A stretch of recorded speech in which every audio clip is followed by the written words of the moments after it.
future is in our hands. For as long as we can remember, the working people of New York have been told by the wealthy and the well-connected that power does not belong in their hands. Against all odds, we have grasped it. My friends, we have toppled a political dynasty.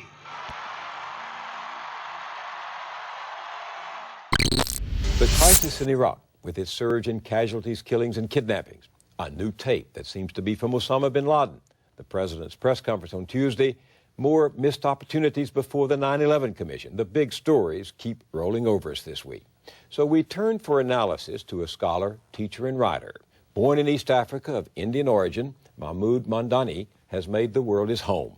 He was twice exiled from his native Uganda, earned his doctorate from Harvard, and now teaches government at Columbia University here in New York, where he also directs the Institute of African Studies. He's the author of Citizen and Subject, about colonialism in Africa, and this one on the genocide in Rwanda, when victims become killers. Now he's publishing Good Muslim, Bad Muslim, America, the Cold War, and the Roots of Terror. Welcome to Now. Thank you. Earlier in this broadcast, we showed American troops, Marines, young men, some women, in Iraq, in Fallujah. And you can tell from what they're saying and what they're seeing that they're having a trouble making distinction between, what in the vulgar sense we call the good Muslim and the bad Muslim. They're just so confused about who that enemy is out there. So what's the most important thing for those Marines to know about what they're doing there and how to do it? Well, the most important thing for Marines to know is that they have to make a distinction between the person who wants the occupation to end and the person who wants to strike at America. These are two different kinds of people. And last year when the Americans got there, the neoconservatives who were the architects of the war said the troops would be greeted as liberators. Now they're seen as occupiers. What happened? What went wrong? Well, what went wrong is that the occupation has had to deal with day-to-day realities. It has had to deal with the fact that if you want to introduce democracy in a place, democratic processes don't have guaranteed outcomes. The Iraqis may make decisions in a democratic system which the Bush administration may not like. The Bush administration is so preoccupied with guaranteeing outcomes of decisions in Iraq that it is unwilling to tolerate democracy in Iraq. One of the most interesting facts about the situation is that when the Bush administration entered Iraq, it found a religious map in which the preponderant voice was a secular religious voice, the voice of Sistani.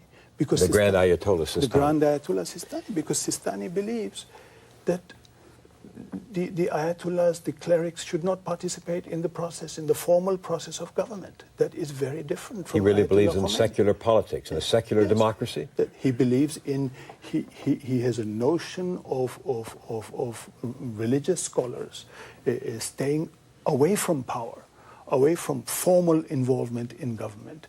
He sees them as a conscience of society, as an ideological force, but not as an institutional power. And you're saying the United States ignored him or didn't try to... The U.S., there is no place for him in the map of the Bush administration. The place is for Sadr. Al-Sadr? Whose notion is of a theocracy, is closer to that of a theocracy. That's the bad Muslim for which the Bush administration is ready.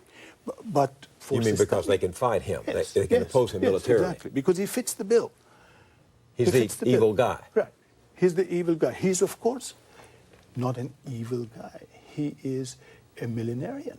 Millenarian? Well, this is a tendency which believes that the world is about to come to an end. The world is about to change. It will be rescued by a Messiah, and the poor shall triumph. And that is part of the explanation of his support amongst the very poor.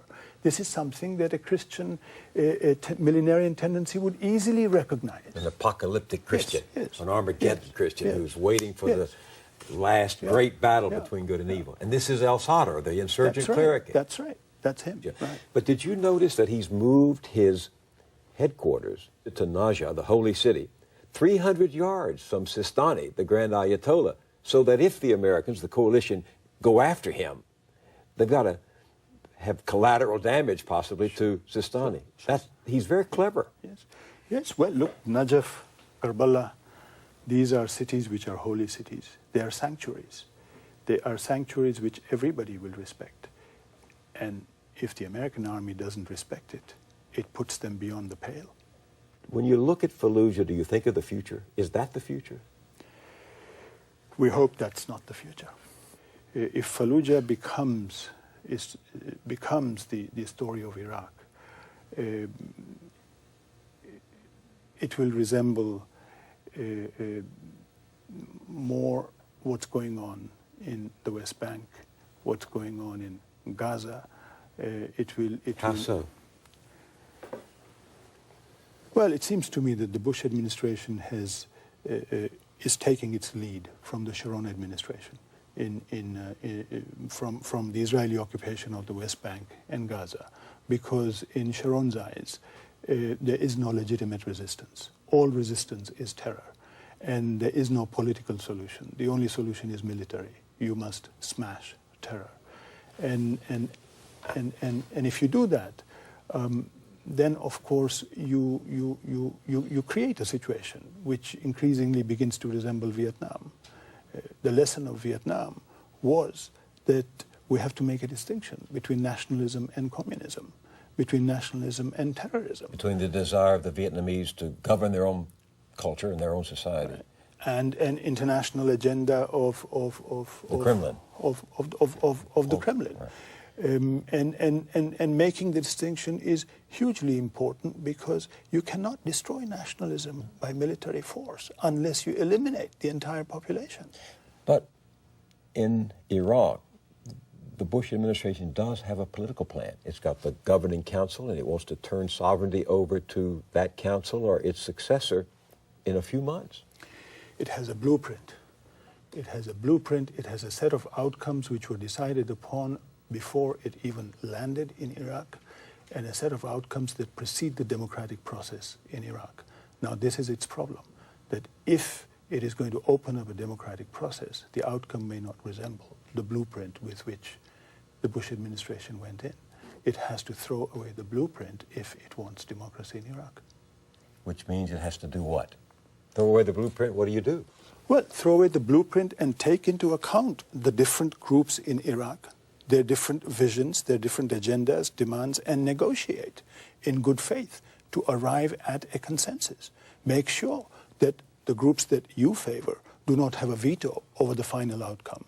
So in the name of guaranteeing minority rights, you don't disenfranchise a majority, which is part of the problem in Iraq today. One of the things that Paul Bremer, the American administrator in Iraq and Baghdad, was most proud of recently, as he went on television to say, was that this proposed interim constitution has a Bill of Rights. Sure. It has a Bill of Rights. It's very strong on individual rights. It's very strong on women's rights. But its Achilles heel is who is sovereign.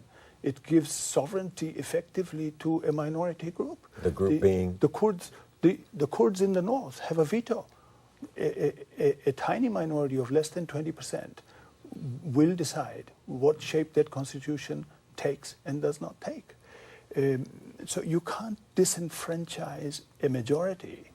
You can't have a democracy where the majority is not the deciding factor in the name of protecting minority rights. And even if you have the best rights for individuals, this is not going to offset. So what do you think the United States should do right now? If the president called you up and said, you know, I need some help, what would you tell him in very straightforward language? I would say to him, first recognize that there is no other alternative to withdrawal, and then get together a coalition of all those who accept this strategic objective. But if you withdraw, inside. How do you avoid the recriminations? How do you avoid the chaos that in which an outsider all those questions can be confronted once you have decided that withdrawal is what has to be done. Then the question of how to withdraw, under what set of circumstances, with what kinds of precautions. But once you make it clear, and once your actions convince those on the ground that it is indeed withdrawal that's going to happen, and indeed they will have the right to participate and fashion their own future, it will separate the wheat from the chaff. It will separate the terrorist from the nationalist, because the nationalist then has no reason to confront the US militarily. The terrorist does. You see, it seems to me that that's what the president says he wants to do in Iraq. He wants to give the people of Iraq freedom, and then they will decide, choose, opt for what they can agree upon together. Isn't that what he's saying? Well, if freedom comes through bombs and gunships, if freedom means getting everybody to agree to what he says, that's a strange notion of freedom. If freedom means recognizing the right of everybody to speak in their own voice, that's a radically different notion of freedom. You say in your writing that the spread of terror as a tactic is largely an outgrowth of American Cold War foreign policy. During the last years of the Cold War, America created, financed, and nurtured the terrorists who later began to plague us. Are you saying that we are ultimately responsible for the rise, the creation of a Frankenstein named Osama bin Laden? Sure. I'm saying a little more than that. I'm saying that the Cold War was not fought in Europe. It was not fought in America. The Cold War was fought in Asia. It was fought in Africa. It was fought in Latin America. The wreckage of that war lies in these places. Fought by proxies for both the Soviet Union and the United States. Really by proxies for the United States after Vietnam. And there's an American responsibility. Renamo in Mozambique. Renamo in Mozambique, Contras in Nicaragua, Mujahideen in Afghanistan. These are the most prominent examples. But you can go to Ethiopia, you can go to Congo, you can go to Angola, and you will find other examples. If after the Second World War the US could recognize that there was a responsibility, simply because the Second World War was fought in the European theater and in the Asian theater, there had to be a Marshall Plan following it. Well, no similar thinking has taken place after the Cold War. So this is where Osama bin Laden came from the Mujahideen, the freedom fighters in Afghanistan? Yes, Osama bin Laden came from a tradition whereby civilians were unimportant. Civilians were collateral. Anything was permissible, so long as you could win. Even if you had to grow opium and sell opium to get money to win, well, it was okay to sell opium. Osama bin Laden, I know nobody who follows Osama bin Laden as a theologian. Those who follow Osama bin Laden follow him as a politician. And that's the first thing to keep in mind. So does that mean that 9/11 was a political act, not a religious act? Without a doubt, it was a political act. Without a doubt, it was a strike meant to trigger 1,000 rebellions all over the globe. It resembled much more the kind of Foucault theory that in the 1960s, Regis Debray, an associate of Che Guevara, was a propounder of, which is that all you needed to do was to light one fire and then others will just come up spontaneously. So Osama bin Laden is really out of touch because that's not what happened, and it's not likely to happen. I mean, right? Well, he's not entirely out of touch because the thing is that he seems to have gotten at least the Bush administration to believe him. And the two are mimicking one another. The war on terror is mimicking terror by simply considering the rest of the world as just plague fields, as collateral damage. Collateral damage. It's collateral damage. So that's the tragedy. If Osama bin Laden had not been able to convince the American administration that it in fact was a global threat, that it had to be confronted militarily and only militarily, and without regard to populations on the ground. As you say that what is at heart a defensive war, the Homeland Security, the war against terrorism, has become an imperialistic crusade? Sure. Well, President Bush said in his speech, this is the time to change the world. That's an admission that the objective of this war has changed. It's not a war to defend America. It's a war to change the world. Now, but he means by that, doesn't he, that instead of waiting till the next Osama bin Laden hits us, we go out and find him. Isn't that what that comes down to? But Osama bin Ladens don't exist as finished products from childhood to from conception to resurrection. You know, from birth to death. Osama bin Ladens come into being as a result of contexts and policies. So if the objective was to ensure that the world is not receptive to the birth of Osama bin Ladens, then you have to change the world by changing the conditions in which peoples in the world live, by addressing issues that are the core of grievances of populations around the world. That would call for an entirely different strategy. But bin Laden's a wealthy man, a Saudi, from a prominent Saudi family. It wasn't poverty that drove him to desperation, to desperate acts of terrorism. Of course not. Of course not. And it's not entirely poverty that drives other people to desperate acts of action. It's more than poverty. It's dignity. Dignity is probably a more compelling motivation than poverty. And dignity being? Dignity simply being self-regard, simply being the right to shape the circumstances under which you live.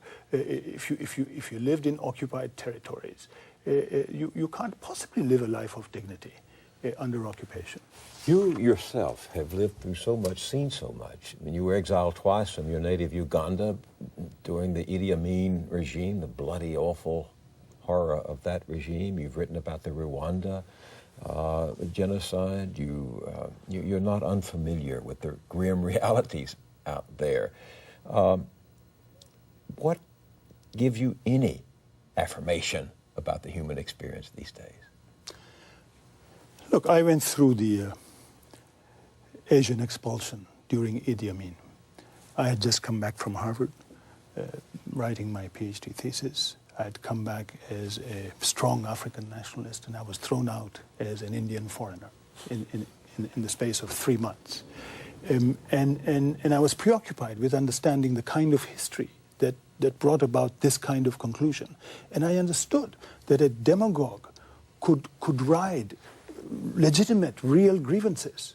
It's that understanding which illuminates for me the world today in many ways. Because the demagogue, the terrorist, if isolated from legitimate grievances, is not hard to handle. So for me, even the war against terror is not primarily a military war. It is a political war. It is a war which must identify real grievances so as to isolate the demagogue from the people on the ground. And those real grievances never, in your mind, justify what happened on 9/11? Of course not. That's demagoguery. Of course not. Yeah, right. Of course not. But that's what demagoguery is about. Yeah. It is about turning the population into bystanders, into as if they're watching a baseball game, as to which side is going to win, with no thought that they will ever participate in the game. The whole point is to open up the game and bring them on. The book is Good Muslim, Bad Muslim, America, the Cold War, and the Roots of Terror. The author is Mahmood Mamdani. Thank you very much for joining us on Now. Thank you very much.